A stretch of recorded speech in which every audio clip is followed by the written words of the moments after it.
Once I started to level up my environment, genuinely everything in my life changed in terms of mindset, in terms of the way that I show up, in terms of the standards that I set for myself. I have a friend who's here with me in Mexico, and he is the hardest worker that I know. He's 27. He puts in the time, effort every single day, even though he doesn't want to. And I am more of the type of person that's very balanced. And I struggle to work a lot because it genuinely takes the enjoyment out of it. There's kind of like the Alex Hormozy types who, he says and he preaches that you should work all the time as hard as you can in your early 20s. I go against that. I would say have the balance, actually live your life because you're going to miss out on so many opportunities if you're just working all the time. You're going to miss out on relationships that could have been wonderful and you had an amazing experience that you could have taken away. You might miss out on actual amazing other experiences like traveling, stuff like this. So yes, I could be at home right now. Home, I don't really have a home, but let's say in the UK where my parents live, um, and just lock in, work hard, work 8, 10, 12 hours a days, and just go outside for the gym, and that's it.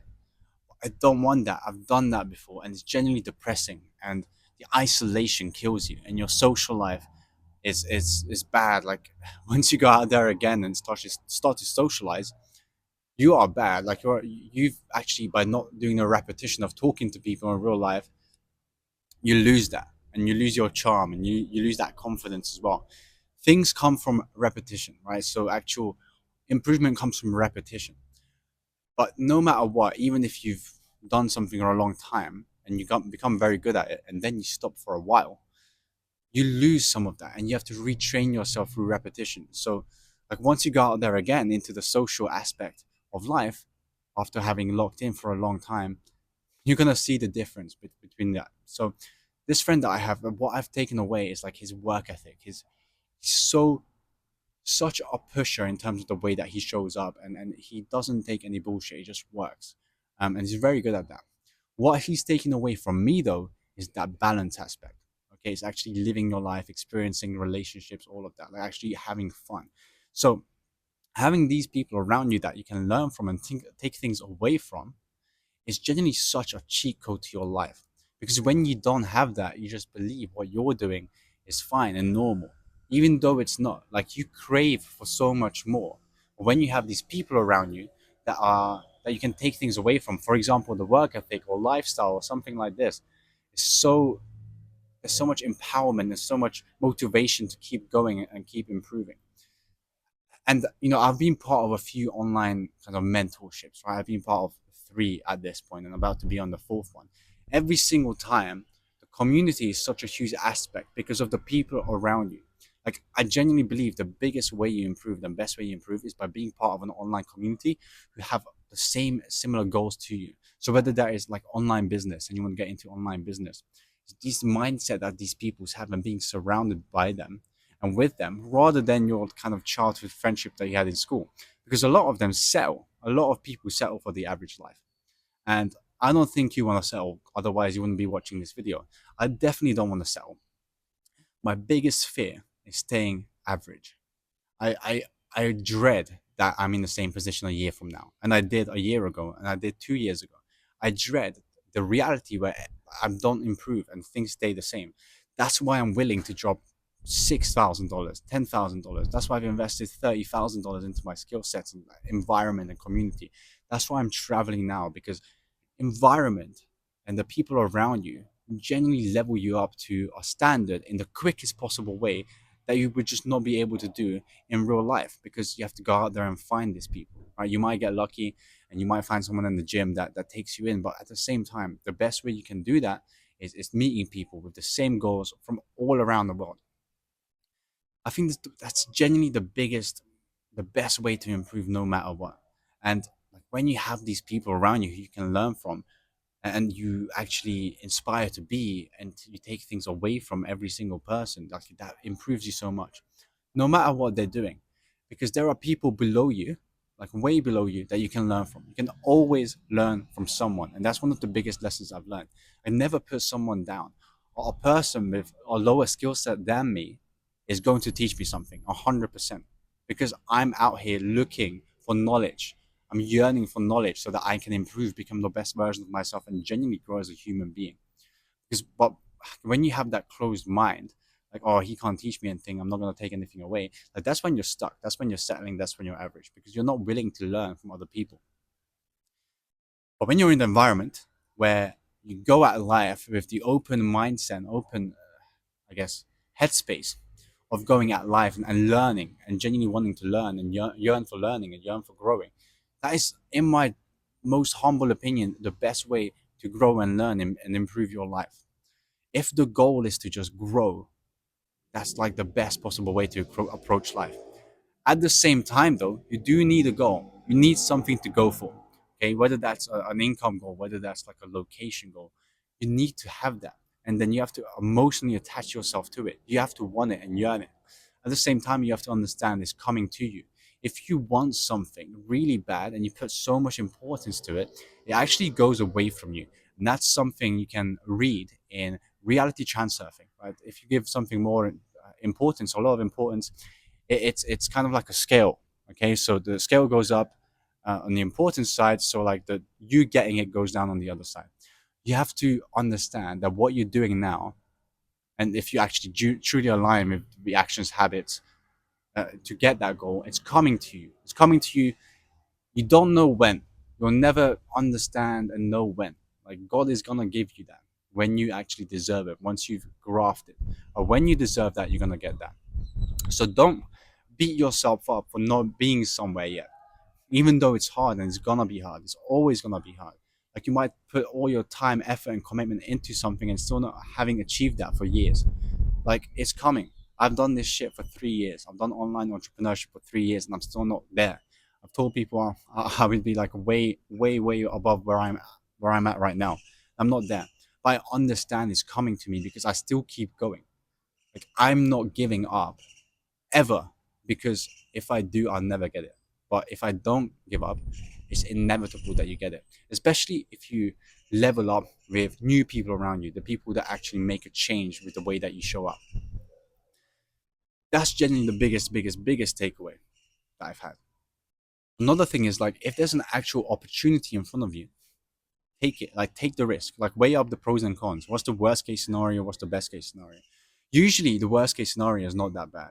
Like, if I can give you a small example, the worst case scenario of you going, like, if you see a girl in the gym, let's say, and she's super attractive, and you make eye contact, or even if you don't, you're like, I want to talk to her, but the fear holds you back. What about irrational fear that's holding you back? Some kind of limiting belief. You just have to logically explain it to yourself. What's the worst case scenario here? I'm gonna go up to her and she's gonna reject me. Cool. Whatever, you did it. What's the best case scenario? You get her number, you go out for a date, you go home, you have sex with her. Whatever, right? Whatever that goal is for you, like best case scenario. But then the best case scenario outweighs the worst case scenario. My phone ran out of space, but best case scenario always outweighs the worst case scenario if you make a logical decision. Don't let your emotions and fear stop you from getting after what you genuinely want. You have to grab life by the horns and fucking go for it genuinely. Like, what kind of person doesn't? It's like, you see these people all around you, they settle. They settle for the life they have. They're not willing to take a risk. And where do they stay? Exactly where you don't want to be. Why would you even take advice from them? Okay, like at the beginning of the video, I said, always, you can always learn something from everyone, and you can. But at the same time, don't like take advice that is genuinely life changing from someone who's not in your position with something that you want to do. Like, if you want to invest into a program or mentorship for 6K, just do it, right? Because the people around you who haven't done it are in the position they are because they haven't done it. Okay, that's what I see every day in sales. The people who don't make the investment, who let fear overcome them, fear of the past or fear of the self or what could go wrong, like, they stay in the same position because they don't truly see the value of return on investment, of the opportunity that's in front of them, and don't understand worst case and best case scenario. Once you understand that, the logic is there. Now you have to overcome the fear. Okay, now you have to overcome your emotions. You have that devil on your side on one side, and you have the angel on one side. The devil is going to tell you all the reasons why not to do it and why you should stay stuck and stay in position. The angel is going to tell you all the reasons why you should do it. It's going to tell you, like, this is actually an opportunity for you to go out there and get your goals and get your life. So that's your conscious decision, right? Again, logical, but also fear. It's like the emotional side of things. Best case scenario, I reached the life that I want. Like actually reached all of my goals. I'm able to give back to my parents, my family, whatever. I'm actually able to live wherever I want in the world. Worst case scenario, I'm down 6K. Money always comes and goes, but time you will never get back. That's probably the biggest lesson most people need. And I'm quite young and I understand this, but people in their 40s, 50s will not understand this still. And that's very, very worrying. Like, you've already spent 40 years of your life and you're still where you're not want to be. Why do you feel like you haven't achieved it yet? And then these limitations come out, right? You're going to make excuses. But why should I listen to your excuses if I'm not even willing to listen to mine? Like, fuck me. Seriously. Like, I'm not gonna listen to your excuses if I don't even listen to mine. Tell me a logical reason why you're not willing to go out your goal and grab life by the fucking horns and go for it. Because there is none. You're gonna stay in the same position and more time passes. Another 5, 10, 15, 20 years goes by and you're still in the same fucking position. Why would you choose that life? Why settle? And then I can ask you, why not just settle? Why not just stay stuck? Why not just do what you've been doing all by yourself? Like, you have to change things in order to get different outcomes. If you keep doing the same thing, like Albert Einstein said, and you expect different outcomes, you're insane. Direct quote from Albert Einstein. But seriously, like, if there's one thing to take away, just fucking go for your goals. Don't listen to other people who are not in the position you want to be in, who are settling. Listen to the people who are trying and growing. And they might be in a lower position than you, but like, you can always take something from away from people who are at a lower level than you. Just make sure your mindset's set up in the right way. Your mindset is set up. You're genuinely willing to go for it, willing to go through the hard work, the time, commitment, and effort that's going to come with it, because that's going to come with it. And if you're not willing to do that, no worries. I don't want to see you here. Okay, just go back, do what you've been doing all your life, and settle for that. That's fine. Some people do, but those are not the kind of people I want to be around. I want to be around people who are hungry, who want to achieve their lives, who want to give back to their families, who have genuine goals to change this world, who want to genuinely help people, who are genuinely going after their goals so that they can grow and become the best possible human being they can be. So, appreciate you for watching it this far. I hope you have a beautiful day and have had a beautiful day. Like if you liked it. If you didn't like it, probably don't like. I mean, you can if you want to help my algorithm. Subscribe, and I'll see you on the next one.